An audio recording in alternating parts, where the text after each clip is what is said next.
Anzor Erkomayishvili 10 Ağustos 1940'ta Batum'da doğmuş, 31 Mart 2021'de Tiflis'te vefat etmiş Gürcü bir şarkıcı, besteci, folklor araştırmacısı ve koro şefiydi.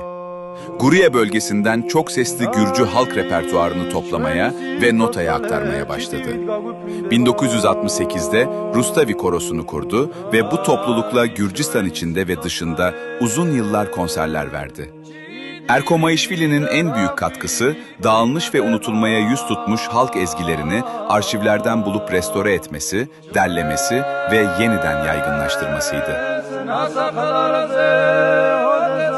Çalışmaları nedeniyle Gürcistan'da Meritorious Artist unvanı, Honor Order, Presidential Order of Excellence ve Tiflis Fahri Hemşeriliği gibi çeşitli ödüller aldı.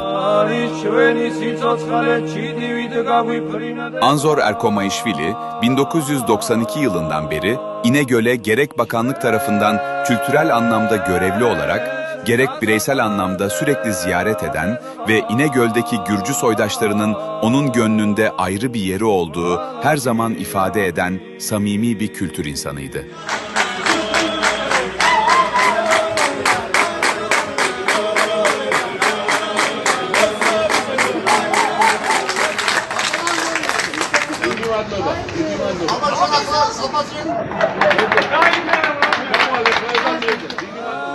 Sayın Anzor Erkomayishvili'ye İnegöl Gürcüleri olarak minnettar olduğumuzu huzurunuzda belirtmek isteriz. Ruhu şad olsun.